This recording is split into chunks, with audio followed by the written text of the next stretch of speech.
Okay, hello guys. We're going to do the review today of Bastion. I did the Let's Play last week, so please go watch that. I kind of summarise as always what I'm going to say in this bit, in this review. What what I said in that video is just a summary of what I'm going to say in this video, and I kind of show gameplay and level design, all that type of thing from a first-hand kind of standpoint. So, what is Bastion? A Bastion is it's like a top-down, third-person perspective of an action game. You do pretty much click just to attack, so it's very much a Diablo style of game, but without the more on the action and less on the grinding, if you kind of get what I mean. So you move more and you use a lot more of the combos, like you use a lot more of a shield, and then you combo it with when I say combo, what I mean is use it use it together with, so you come up with a plan really, and not so much a plan, more like come up with a certain style to doing things. So you use the dual pistols to attack things far away, and then there's like then you just shield to block, and then all that type of thing. So you do use it to combo, but it's not like a Devil May Cry combo or a God of War type of combo. It's more just a combo of how you use the certain abilities and weapons at hand in conjunction with one another. So it was developed by Supergiant Games and published by Warner Bros. Interactive. It was originally just for Xbox 360, just on their live store, the arcade store, and on first, when you look at it in first perspective, first initial response, you do think of it does look pretty fun, really, and it is really fun. And then because of its success on the Xbox, it then moved to Steam, and a lot of people on Steam were really pleased with that. Just a little bit more on Supergiant Games. They're releasing their new Transistor title, called Transistor, in 2014. And the style is very much on the same sort of style and art style as Bastion. But it's a little bit more, like futuristic, a little bit more cyberpunky, if you like. So yeah, it looks to be a similar game though. So it should be fun, considering how fun this game was. And I can trust Supergiant Games. Well, everybody can trust Supergiant Games. Really, to do a good job with it. Okay, so on to gameplay. And as always, I'm using my review format. So on to gameplay, gimmicks. Now, I kind of took gimmicks off the list for a while because I wasn't sure if it was worth having it there. I wasn't sure if it was worth the noting. But there isn't many gimmicks in this game, to be honest. Gimmicks are things that don't add, or in my perspective, my opinion, don't add too much to the gameplay, but still are there, and they just add a little bit more, and add to a little bit more uniqueness, if you like, to the game. And they don't too much add anything to the gameplay. They just add something to. They just add a little bit of a different spin on things, really. So we've got there aren't too many of those, so I think we'll move on. I wasn't sure if I was going to include that in the video, but since I brought it up, I can mention that there isn't many of them. It's very unique as well. I find that the game is one of a kind, really, because the art style does add a certain uniqueness to it. It adds a very very certain outlook on the game and how you feel when you're playing the game, and it adds quite a it kind of changes the way you feel about how you're playing through the game, really. I wouldn't say it's too it looks like it's drawn, is what we're going to say, really. It looks like it's quite a animated style art, you know, and the art concepts are quite drawn, look like they're hand drawn. It's not, doesn't look like it's not like a you know, like a AAA title level of rendering and fidelity, but because I think it was a good choice because of its originally it started as an Xbox title, right? So it obviously didn't have the funding as a AAA title.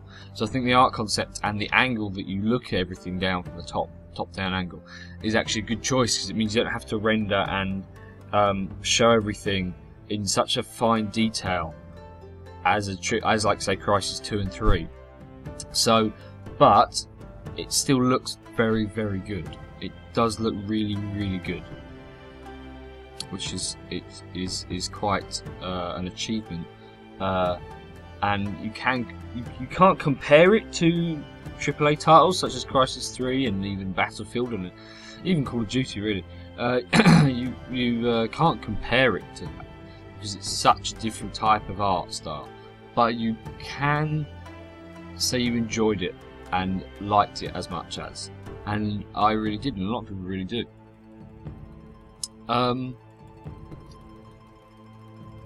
I think the level design of the game, though, the level design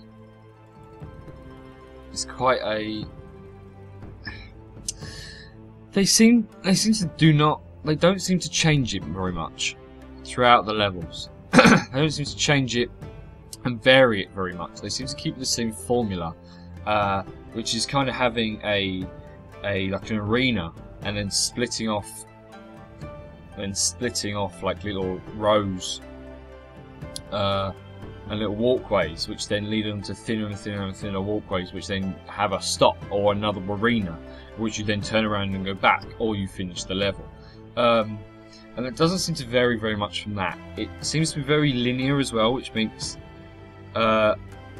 obviously but they do it very well. You don't realise it's linear because you're not in a third or first person perspective. You're looking from a top down perspective, as if you're the narrator. You'll which I'll get onto the narrator in a minute.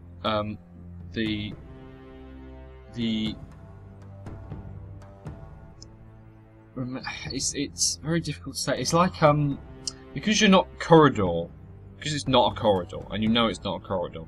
Well, no, it is a corridor. Well, because you're not in a first-person perspective, let's say. Because you're not, you don't realise on first look, in your initial, when you first look at it initially, you do not realise that you're in a corridor essentially. And basically it's like rooms with corridors leading off them, and then a room, you know, it's basically that. But when you're actually in a first person perspective, you realise that a lot better, a lot easier and a lot better, because you're subject to that look. You're looking through his eyes, you can see the corridor, but when you're looking top down, it's very difficult to see and spot. And also, what they've done very cleverly is it's a kind of the maps and the levels kind of drop down, and then so you can't move on until they drop down, kind of thing. Which one means that they control the gameplay and it's scripted, but you don't realise it. The same as the level design, you don't realise it's you linear. So they have a lot of control about what you do and how you do it without you realising it, and without it being called too linear. And then the same with how you move, because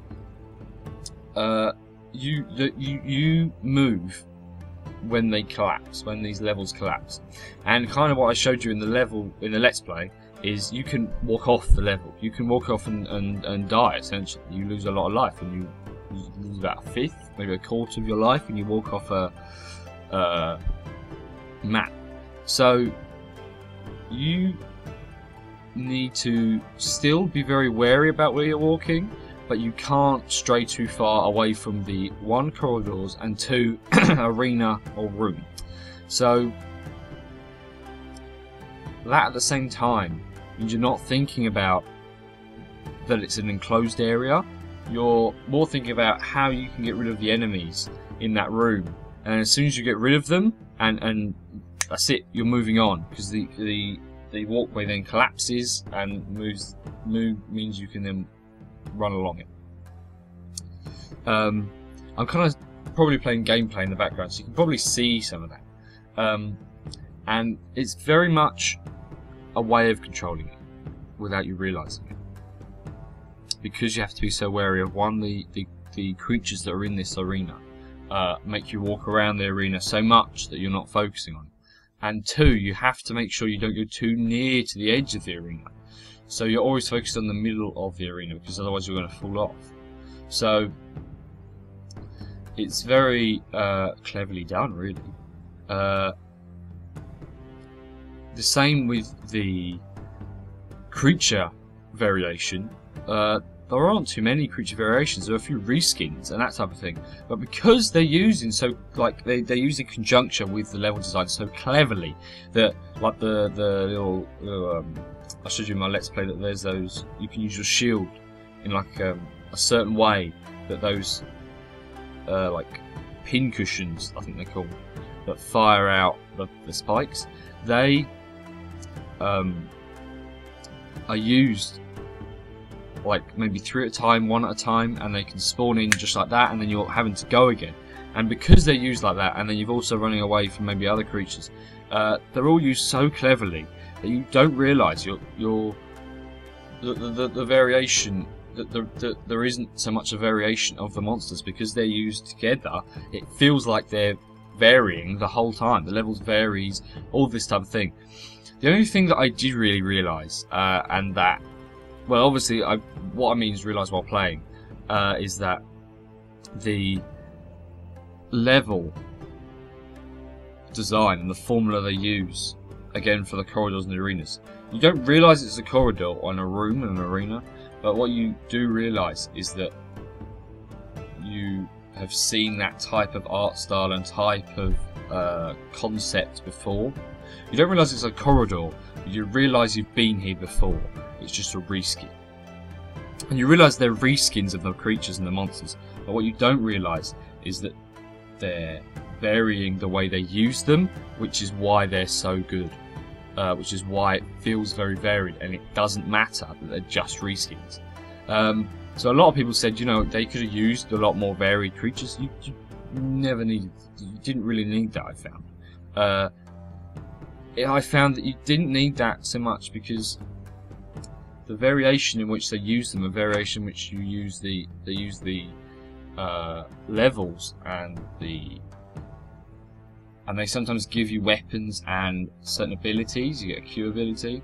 The way they give you those in the level sometimes, and you have to have that, because it's otherwise, or you don't have to have it. You don't have to pick it up if you don't want to. But it's always best to pick it up, because they're giving it to you. It's going to be useful. It's always a really good is always really good for variation, and actually really does help the gameplay. But one of the things I will say about having the level open means that you are subject to fall off, and because it was designed for a controller originally, it's very difficult to fall off with the keyboard and mouse. So I would say, and it's kind of a lot easier with a controller, I would imagine. I don't actually have a controller. I have a PS3 controller. I know you can like download software to do it, but you don't need it. But it's a lot easier, I would imagine. I probably you can almost guarantee that, because you feel you feel like you need a controller sometimes because you keep falling off the level at very, as I was saying before, the corridors get thinner and thinner and thinner until you get to an end and then you turn around, or you get to a room and turn around. If you get to a thin corridor, it can sometimes be very difficult to maneuver with a keyboard and mouse because you're having to like, it's like you're having to edge. You have to like be very careful about how much you press your keyboards down. So you have to be very particular. And if you die, then you could end up losing the level, which means you have to restart the level again, which can be very annoying because sometimes you're very near the end. A lot of that time that happens very near the end. But I really enjoyed the gameplay up to a certain point when I realised how repetitive it was. Because I was kind of thinking about the review and that type of thing, so I was thinking, oh yeah, what can I say? And then I realised, hang on, this is quite repetitive. And then I'm not going to say I'm the best at these type of games because I'm not. I'm very bad at these type of games. So I kept dying quite a lot. Well, I wouldn't say quite a lot, but I did die sometimes in the levels, which means you have to try and take a break with this game because it's so repetitive. Because when you die, you have to restart the level, and I wouldn't say the levels are big, but they're quite labyrinthy with the corridors, so you have to kind of maneuver around all the different corridors, and sometimes a few crossroads you have to go through. So if you restart the level, it can be quite a chore to go back, and that repetition means you, after a while, you're just like, I need to take a break with this game. I need to come back, which I did quite a lot. But what I will say is the addition of the who knows where, which I showed you in the Let's Play, and the challenges that they do, which is with the shield. You can have a shield, basically all the weapons that you can get in the game, including the shield and the repeater and the bow, all those ones. They have different challenges for those specific weapons, and they very much vary the gameplay. Because if you ever get bored with the repetition, you can just go, alright, I'm coming out of this and I'll go into that, and then after you've done that, then you're like, okay, I've achieved in this, and then you kind of feel that high again, and you're going back into the game, and then you can complete it. Really, it only it's not that the repetition. It only takes a few tries to get through that game, through that level. Sorry, so it's not particularly hard, and you're having to redo it after about 2, maybe three goes at the same level. You complete that bit of the level, maybe even the whole level. It doesn't take many tries to improve on that, because most of the time it's maybe unlucky, or you just don't realise what's happening. Sometimes, like with the those big frog rhino things that jump around. I think the big frog rhino things that jump around pretty much, and you can only shoot them from the back. When that first kind of happens, and every now and again, they're very difficult to handle because they very much damage you quite a bit. They hit you quite a bit, and then if you look, and then you have to kind of like run around them, and it's very difficult to do. So in the first kind of few instances, you're kind of like, they kill you very much because you don't really know how to do it. You have to kind of improve on that. The first few times, the first time it happens is quite easy to get over it after you die the first few times. But I died about twice, maybe 3 times, and because of the repetition getting up to that part of the level, I kind of come out of the game and then go back into it another day. I think like the next day or something, just because you have enough of that formula. Maybe you don't realise you had enough, but you definitely have had enough. You realise, okay, I'll finish with this game.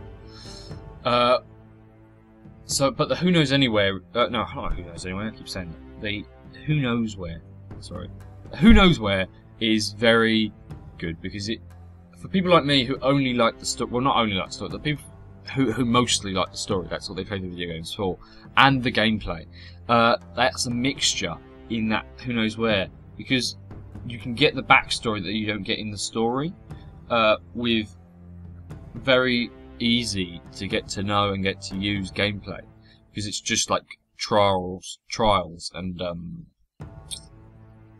it's just like a zombie horde mode in Call of Duty. It's just like a zombie mode. It's just waves, just a wave, and they just count down, and then eventually when you finish, you know about all about the main character, Kid's backstory.